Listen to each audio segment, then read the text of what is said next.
And welcome back. You're on The Money with me, Liam Halligan. It's 1:39. Time now for my daily interview series, Money Talks. And it's a pleasure to welcome back Sim Hall. He's Managing Director of Populus Select, which offers tailored recruitment solutions to the oil, energy, petrochemical, infrastructure, transport, manufacturing, biotech sectors right across the piece. Previously an engineer in the Army, Sim now specialises in top-level candidates, hiring them worldwide, and Populus operates across the world, from the US to France to Papua New Guinea, no less.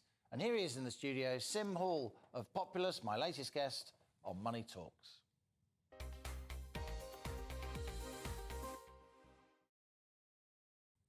Sim, great to have you with us in the studio. Thank you, Lee. We wanted to talk to you anyway about global economic trends and recruitment and so on, because that's really what you specialise in. But we decided to bring you in today because you are proudly from Teesside. You hail from the northeast of England, and we're talking about levelling up. So what's your sense, if I may, on where levelling up is right now? Is it just a slogan? Is it just a slogan? Well, particularly for the sectors that I'm involved with, Tees Valley, from a local point of view, speaking about that, which I can do, we've done quite well out of it. Yeah. And I think essentially that's because of we've got a few things right. Key part of that is the leadership that's required, and Ben Houchen has done a sterling job making sure that... Tory Mayor for Tees Valley, Absolutely, who's made inroads into the traditional Labour vote. Absolutely. You've had the Tories winning Hartlepool as well, so it's a bit of a kind of poster child of what the Tories want to do with levelling up. So the North East, you know, with all respect, that's been one of the poorer regions of the UK in our lifetimes, has been getting a bit more cash. But it's about more than cash, isn't it? We just heard from John Elliott, a manufacturing legend from your part of the world, and he's saying, just get out of the way, get out of the way. We don't need a new station at Darlington. I think there's an element of that, and I wouldn't like to disagree with John for being who he is, but we do need the government. We do need that input. You know, we've seen a huge amount of... One of the areas that we've been really good at, I said we mentioned a few things that we've got right. One of the things we have got right is investing in catapults for new innovation in sustainable technology, in that green tech, and then also... They're like sort of fast-moving funding packages. Absolutely. And to get behind a project. They're called catapults, right, in venture capital? Well, more than that, it's an organisation, a company called CPI, that we've got in the North East, and they've been put in to commercialise new ideas, new technologies coming from industry. And they've done that fantastically well from a bio point of view. They're now doing it in manufacturing, and they're also doing it in the life sciences sector. Aren't you just a little bit disappointed? I know you and your company, you work across the world. You're a really successful guy. You know, chapeau to you. But I know you really care about the North East.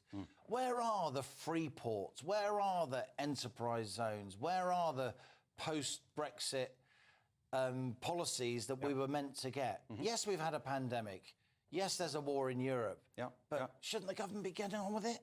Yep, and I'm pleased to say Teesport is a free port. You know, they've delivered on that. So there's a lot more they need to do. You know, we do have a lot of things right, and I think partly is because Teesside, we've been historically really good at adapting and applying ourselves to what's required.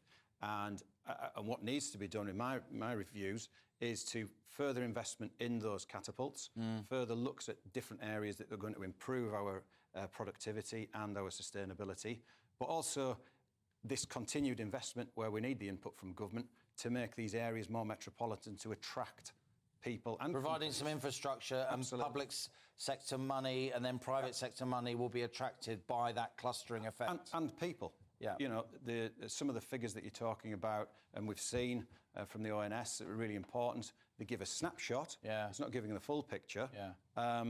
And looking at the unemployment rates, they're still far higher in the North East than the rest of the country. And in some poor parts of the country, unfortunately, longevity is lower. Absolutely. Which is obviously a huge Yeah. tragedy. I couldn't have you here, Sim, without asking you about people. People are your business, training. You obviously have made a business at the high end of the hiring scale, if you like.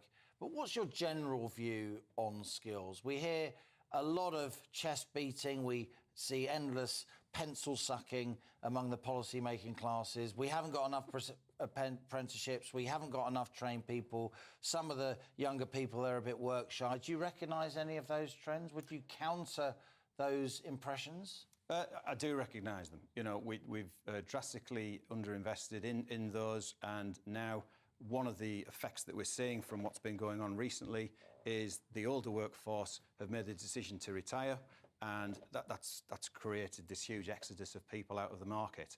It's not just a local, a national problem.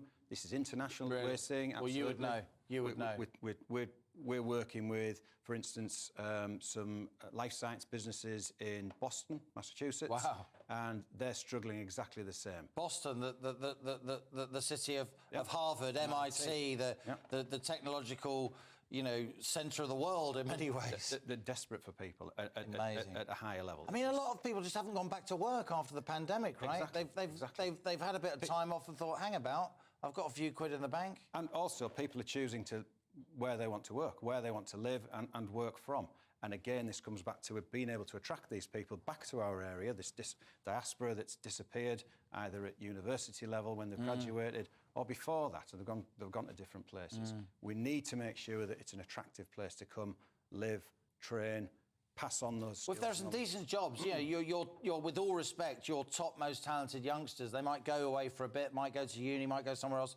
They can buy a house in the northeast a lot easier than they can buy a house in Surrey. Maybe that's what will happen. Well, absolutely, it's what I did. Yeah. You know, I was abroad, spending a lot of my time abroad, but I wanted to come back to the northeast for my family for a better work-life balance, and I've achieved it. Well, we're glad you did, and we're glad you're here in the studio on the money. My latest Money Talks guest today, Sim Hall of Popular Select. Thank you, Liam. Very nice to talk to you. Thank you.